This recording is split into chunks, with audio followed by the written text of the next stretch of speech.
All right. Well, welcome everyone. Let's get started.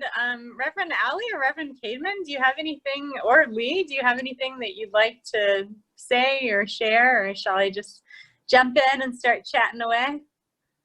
I'm fine. I'm here to learn from you. You're here to absorb and learn. That sounds good. Sounds good. Okay, well, let's jump in then. So welcome everyone. I'm so thrilled to have this opportunity to share out. My name is Kat. I've been working for about 4 years now for a nonprofit organization in the county of San Diego called Mental Health America. I've actually been fortunate to offer in the pre-COVID-19 days a few in-person workshops as well at MCC. So it's really fun to join you all through this new emerging platform called Zoom. So yeah, we thought that it might be good to acknowledge, along with our spiritual health, that and certainly physical health, as we're in the midst of a public health, physical health crisis right now. But along with tending to spiritual health through church and church activities and our physical health, certainly, we also want to tend to our mental health and well-being at this time, because this whole unfolding situation impacts humans on multiple levels, right? And in my estimation, at the end of the day, mind, body, spirit are all connected and intertwined, as it were. So that being said, there's a few different ways to look at how to thrive, dare I say, while self-isolating. I don't know if that's the most optimistic term, but social distancing or physical distancing, as some people say. And of course, there's ways that we can view this current phenomenon through the lens of economics, or through the lens of history, or through the lens of, again, public health and public policy. But another way to look at it is simply through brain science, neuroscience, and really particularly through the lens of endocrinology, which is basically the study of human hormones in the body. I see a comment. I'm going to just quickly read that. Okay, that's cool. Yeah, physical distancing, because we can be socially connected and close while we are physical distancing. Thank you for that, Reverend Kamen. And but all of that to say, I had the wonderful opportunity some time ago in my 20s, though it wasn't that far away, to study with one of the premier pioneers in the field of mind-body medicine, Deepak Chopra, a former doctor, former endocrinologist. And his initial practice in mainstream allopathic medicine was the study of human hormones, working at hospitals, etc. And I became actually a little bit more well-versed in this field, ironically, as I came of age in the LGBTQ community. I shouldn't say ironically, appropriately, as I came of age in the LGBTQ community, because of course, for people who are of trans experience and decide that hormones are something that would be best for them, you know, they often would see an endocrinologist as part of their support team or transition team. So that being acknowledged, this is something that's close to my heart within the medical field. But regardless of whether someone's cisgender or trans or non-binary or however we identify in terms of our gender, just the study of human hormones and what it means for us, especially during these times, is a really fascinating field of study. And I hope you'll agree with me. So one of the things that Deepak would tell us as students and staff members and change makers in the community at the time, I was working at a center in New York for several years, was that we actually all have an inner pharmacy that we can tap into. And that's really beautiful, because along with, for some external supports, there's a lot that we can actually access through our actions and choices, even our thought patterns, that's already available to us. And that can actually be, again, very empowering and liberating, gives us a sense of agency, which for many people feels like the opposite of trauma during these times. So I'm just going to break this down a little bit. If you go to the chat feature, which for those on a tablet or A phone is going to be under the More tab on the lower right-hand side. Might be a little different on a desktop computer, which I'm a little less familiar with in terms of Zoom. But anyway, for many of us, it's going to be on the lower right-hand side. You'll see a quick outline that I offered here in terms of happy hormones in the brain. So some of the main ones are oxytocin, serotonin, endorphins, and then I put dopamine in parentheses with little smiley faces. Dopamine is a little bit of a tricky one because it can get addictive, though it's technically classified as a happy hormone. You probably heard the phrase, you know, I was so doped up. Well, there's a lot of dopamine happening in the system at that time. And whether it's, you know, any kind of compulsive behavior, substance oriented or not, you know, it gets into a dopamine loop. I've actually preached about that at MCC, so I won't be too redundant here. But let's take a look at the first three hormones, which again, we have access to even if we're by ourselves in an apartment, such as how yours truly has been functioning. Oxytocin typically is known as the hormone of human closeness and human intimacy. It's often, what shall I say, all puritanical sensibilities aside, it's often released in connection to various human liquids, secretion of various human liquids, including secreted in people who give birth and people who breastfeed, right? It's also just activated by any sort of consensual warm touch, whether that is a handshake, a hug, a kiss, whatever. And for many of us, if we're not, you know, holding hands or handshaking or hugging or whatever, and we haven't been for a month, we're feeling an actual drop in oxytocin, right? So what can we do about that? Here are a few mental health tips. This is what you all came for. So one of the mental health tips, and there's actually been some really sweet social media videos on this recently, but one of the things that we can do is get an animal if we're able to. A lot of the kennels recently have been completely sold out because people are adopting dogs and cats at record numbers to get that cuddle in, especially if they live by themselves now and are not seeing other humans as much. But, you know, if you can procure a pet and that's within your desires and your budget, then that's one way. Another one would be just nature. And I am an unashamed hippie, but I've really taken it to a whole new level recently, especially based on some research that I've done. And if anyone's interested, feel free to email me and I can send you some articles about this. But there has been some research done and some data that suggests that we release oxytocin, not only connecting physically with humans and animals, but also with trees. So literally going outside, placing your hands on a tree. I know we're not supposed to be super out and about at public parks and stuff, but if you're privileged enough, you may have some trees in your front yard or your backyard, or maybe you live on a tree-lined street. Caitlin's a tree hugger, that's awesome. And you know, just put your hands on a tree. You could straight up hug a tree. One of my favorite things is to go out to a local park that I can walk to in the morning. And I just like kind of put my back on the tree and I lean against it. And that's a great way of getting some of that oxytocin going through the system as well. Another thing is a lot of you have probably heard about earthing. And the studies are not as firm in terms of whether earthing, or some people call it grounding, releases oxytocin, but what it does do, according to a lot of data, and everything I say, by the way, like please double check it and run it through your own research and your own reasoning processes. But again, this is based on my research. According to the research I've read, it does neutralize electromagnetic frequencies in large part. Oh, did you have something, Lee? No, I'm just waving at the new people coming in. Oh, okay, cool. Yeah. I wasn't sure if you're like waving your hand. But anyway, so all of that to say, you know, if you just take your shoes off or your sandals off or whatever your, you know, whatever your footwear is. Me in college, my Doc Martens off, you know, whatever you're prone to, and just put your bare feet on the ground. That is grounding or earthing.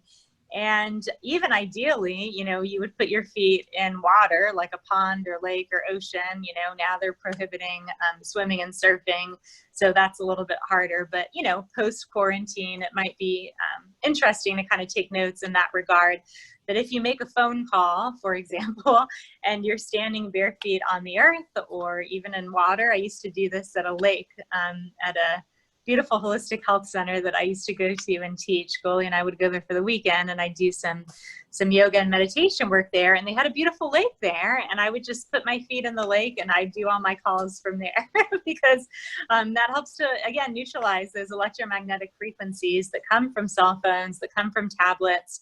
Of course, it comes from other things like microwaves as well, but you probably don't carry a microwave around with you, so it's less of a concern. But there has unfortunately been some studies done that show that the electromagnetic frequencies that you know, are radiated from cell phones and tablets can be disruptive to our brain waves. In the most intense case studies, there's some indicators that it could even contribute to brain cancer eventually.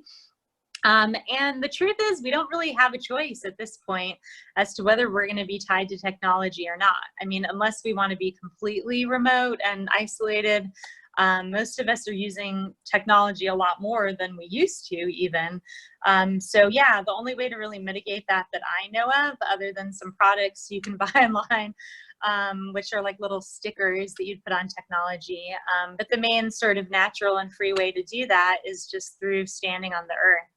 So all of that to say, yeah, connecting to nature is super important, especially if you're not living with other humans right now. Let's look at serotonin. So serotonin is another great happy hormone.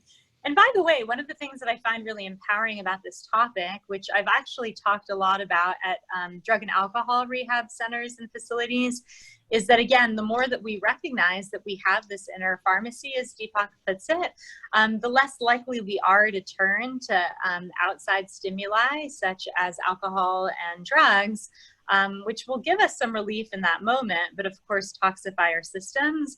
And another piece is that, especially at this time in history, even alcohol lowers immunity, and we don't want to lower immunity at this point, right? So of course, you know, drinking and driving and stuff is less of a concern at this moment in history, but again, we want to keep our immune systems up. So serotonin and these other happy hormones can be released in other ways. But that being acknowledged, serotonin does come from carbohydrates, which may or may not lower immunity in large doses, but in small doses, it should be fine. So I'm not talking about our waistlines here, people, but unless you're pre-diabetic or diabetic, you might want to order some pizza in and go for the pasta and things of that nature. It's called comfort food for a reason because carbohydrates help to release serotonin. I don't know about you all, but the last time I had a really hard day, I did not make myself a salad. I made myself spaghetti, right? That's a very human, kind of instinctual thing. And we don't always think of it through a lens of brain chemistry or neuroscience, right? Unless you're a nerd like Kat, and I love and embrace my nerdiness. But that being said, you know, we just kind of gravitate toward these behaviors. So that's a pretty, you know, easeful way to get some good serotonin running through the system. Another thing that's pretty great in terms of serotonin is sunshine. And we thankfully get a lot of amazing sunshine in Southern California. And we can just go outside and whether it's cloudy or not, get, you know, sunshine, which stimulates serotonin and also gives us that lift of vitamin D, which is also great for immunity. This is probably a bit more controversial, but there are certain herbs and natural substances that are said to raise immunity. I'll mention a few of them here. It's certainly not meant to treat, cure, prevent, to diagnose, blah, blah, blah, any illness, including COVID-19. But I'd say from an overall broad physical and mental health standpoint, look, it can't hurt, it can only help, right? To be conservative about it. But some of the things that have crossed my desk recently that have been really good reminders from the fields of Ayurvedic medicine, which is a sister medicine from India, ancient medicine, which is a sister to yoga, Ayurveda, which we also studied at the Chopra Center, as well as ancient Chinese medicine, are warming spices. So turmeric in either spice form, capsule form, or essential oil form. Turmeric, or some people call it turmeric, ancient spice, has been used for centuries, thousands of years for these purposes. Ginger, ground, again, spice form or capsule form or essential oil form. What else? Cayenne pepper. Some say black pepper, but cayenne definitely. And elderberry juice. These are some things that, again, have been pretty tried and true for centuries. So that being acknowledged, another thing that's great, potentially for immunity, but the studies are a bit stronger in terms of mental health, are probiotics. So any foods that nurture healthy bacteria in the gut flora, you may have heard about this if you took an antibiotic, a round of antibiotics at some point. Maybe you had a cool doctor that said, all right, now that I give you these antibiotics for strep throat or pneumonia or whatever, it's time for you to get on some probiotics. So go to the store, get some great Greek yogurt, or, you know, get some sauerkraut, get some kimchi, get some kombucha, and start taking your probiotics every day through food or drink, right? But they've found now that there's a strong, really viable connection, not only between the brain and the heart, but the brain and the gut. And there are neurotransmitters that are communicating between not only the brain and the gut, but the gut and the brain.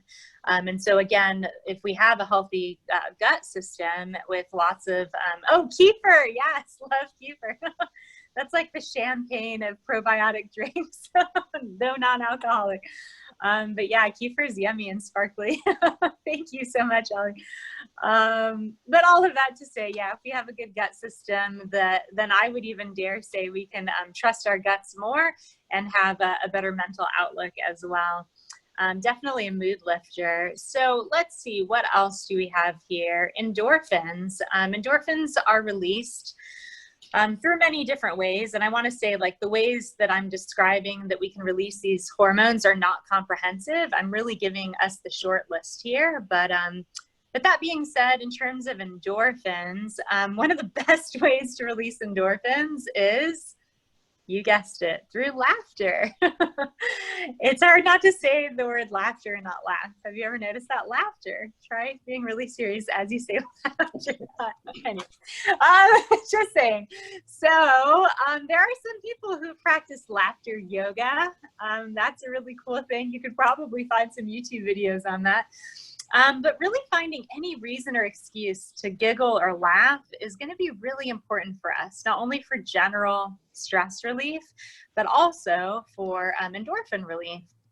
So finding silly videos or old movies that just give you that good, belly laugh is really important. There are some studies done. There was actually a really interesting study out of the University of New York in Buffalo from their School of Social Work. So they're basically training social workers who are up and coming. And they did the study that said the average healthy kid laughs about 300 times a day. And the average adult laughs about 15 times a day, which is a major drop in happy hormones.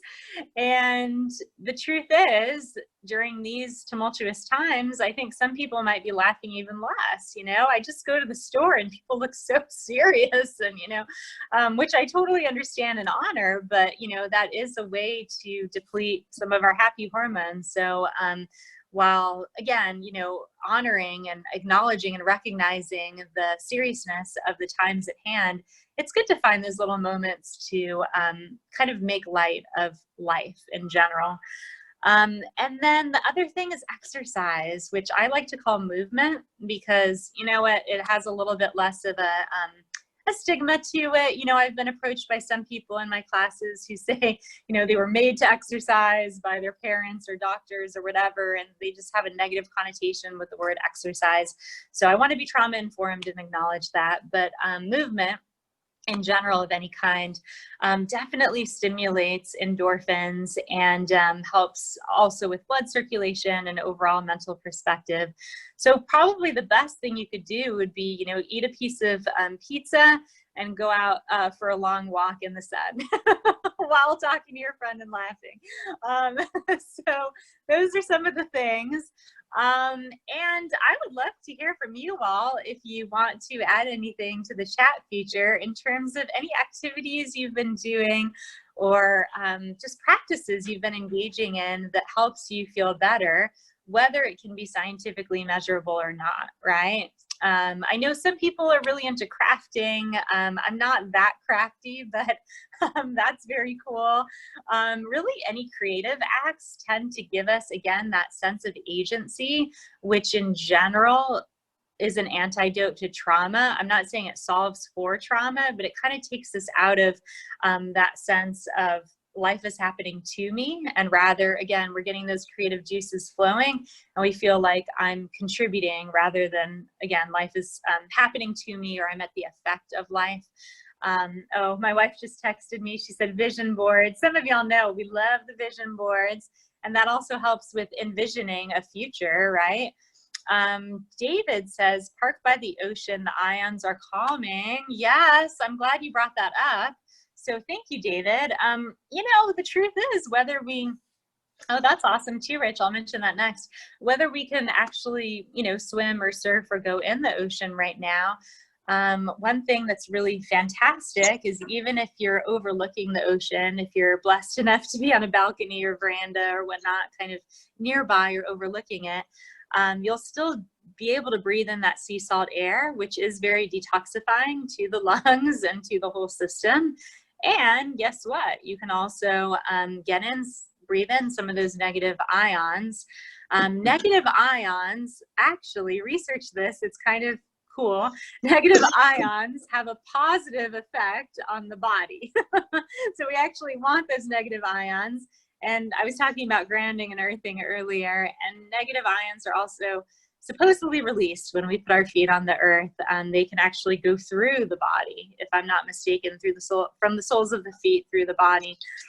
So some other shout outs, which I love. Rich says, working out in my garage gym. That's amazing.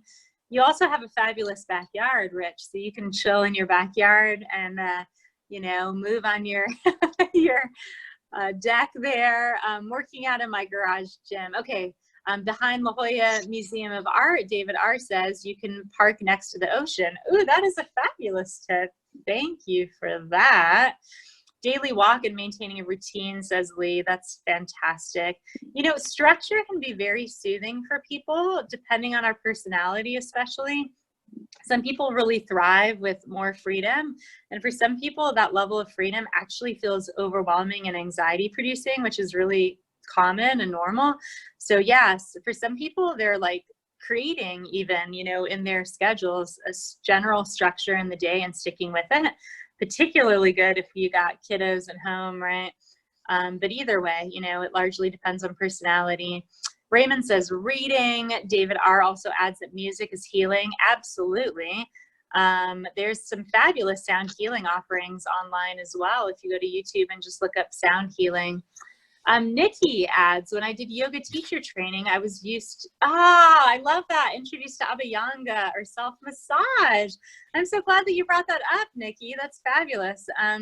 That's actually a practice that we got into at the Chopra Center, and you can do that dry, meaning no oils on your hands, or another thing you can do, which is great for stimulating the lymphatic system, which also stimulates immunity and relieves stress and all that jazz, is you can also place some oils on your hands, palms of your hands. Some great oils would include coconut oil, sesame oil, jojoba oil, almond oil. I mean, really the list goes on. Some people use olive oil, though it's a bit pricey.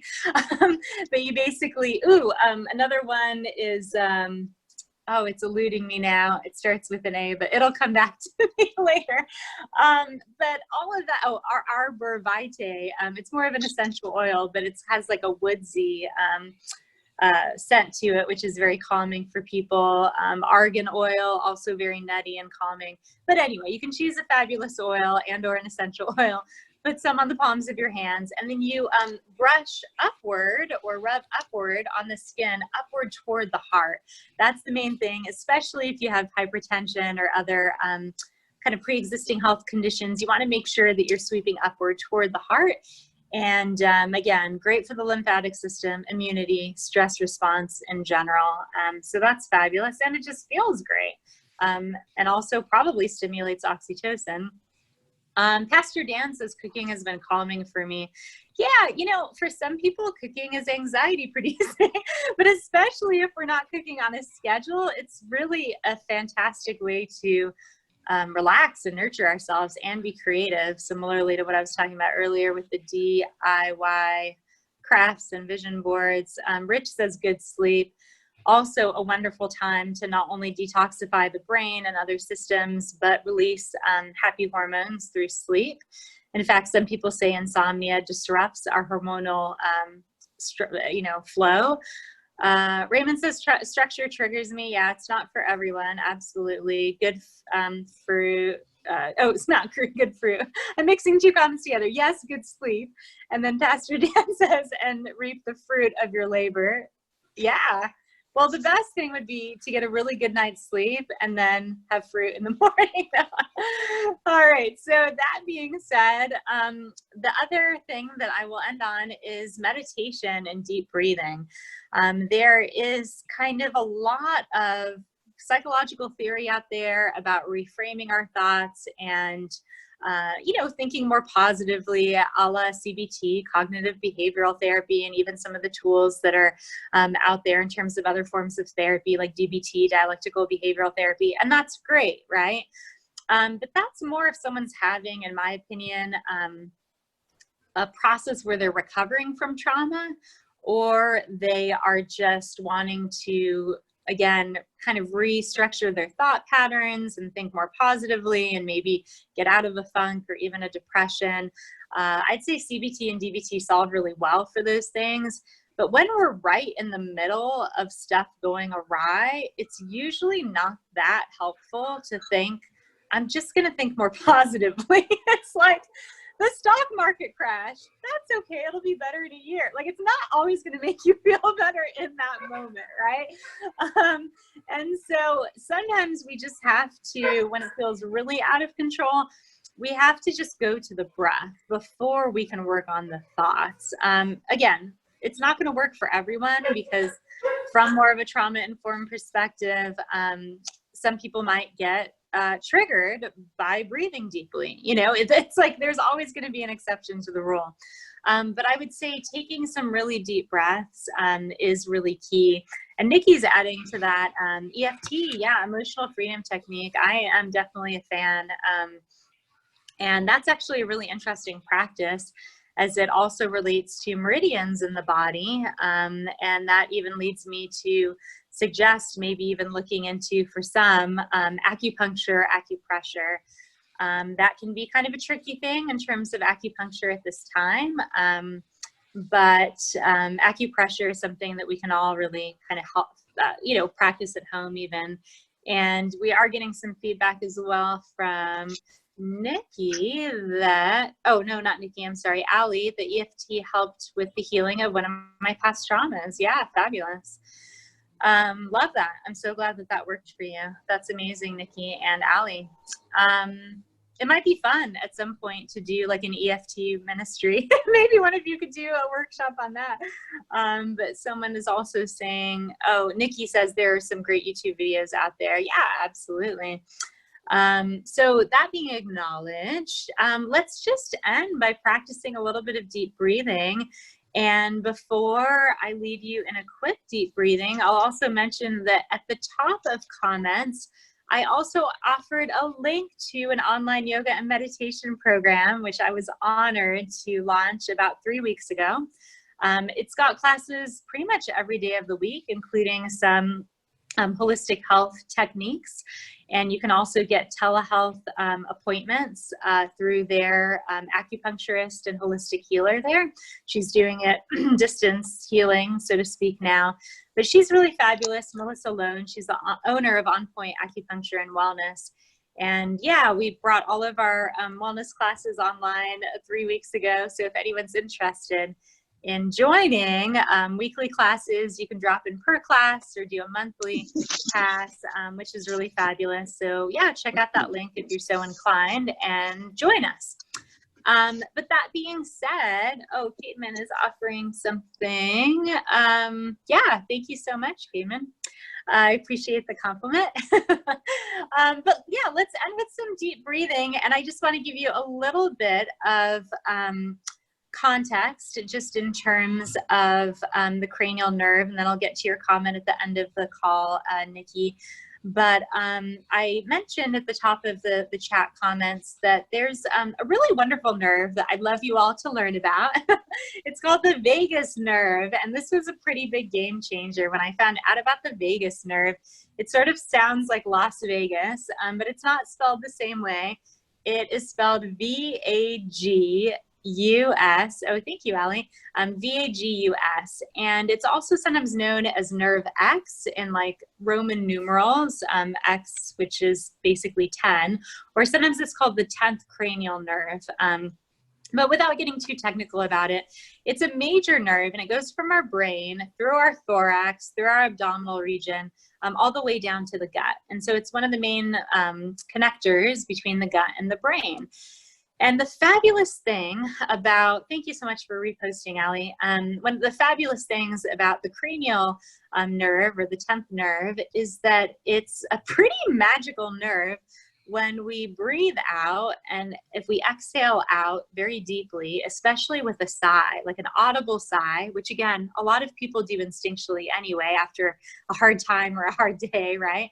But when we intentionally do that, breathing in through the nose and then exhaling out through the mouth with a deep sigh, unlocking the jaw and making some noise, that immediately stimulates the central nervous system in a good way. It kind of stimulates it to destimulate it, meaning it puts it into parasympathetic nervous system. So in other words, deep breathing in this way, audibly on the exhale, again, stimulates that cranial nerve, which helps to move the nervous system and the entire body from what we call sympathetic nervous system mode, which is called fight, flight, or freeze in lay people's terms, to rest and digest, aka sympathetic nervous system mode.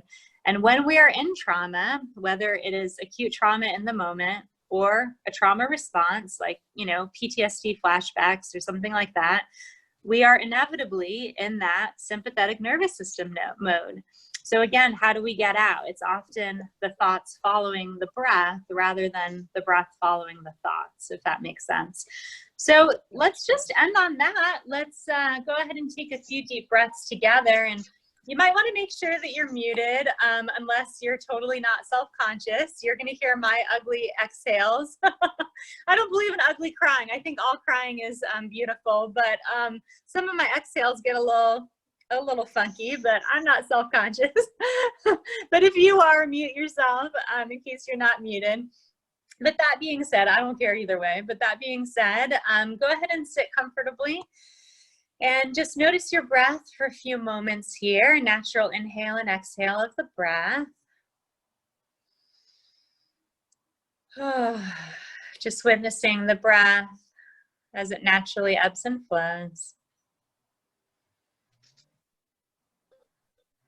You might want to notice your belly button and your belly just rising and falling in connection to the breath.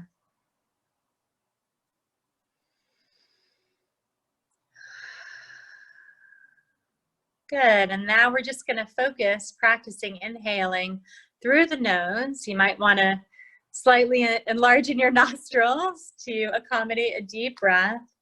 And then we're going to practice exhaling out through our mouth. So this is called a circular breath in dance or music lessons or yoga classes. And again, we're just going to start slow. So nice inhales through the nose, deep inhales. And then soft exhales out through the mouth. Good. A few more times at your own pace.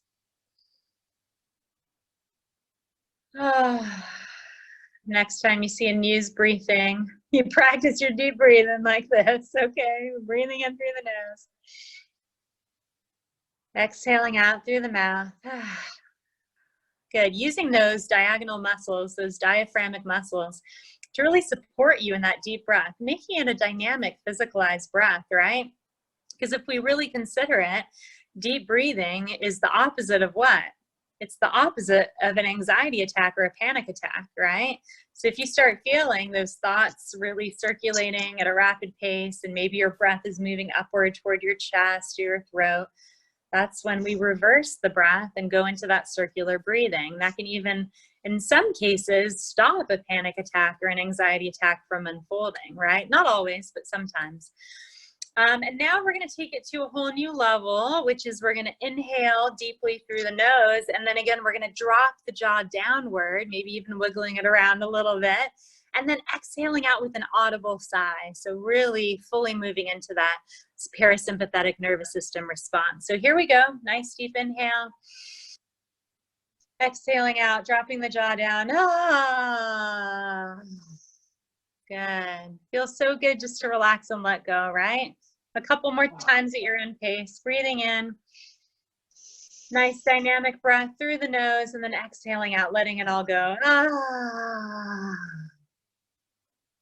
Taking a moment before you feel the urge to naturally breathe again. Here we go. And all together out through the mouth. And again, at your own pace, when you feel the urge to breathe again, go ahead and honor that, inhaling. One more deep exhale.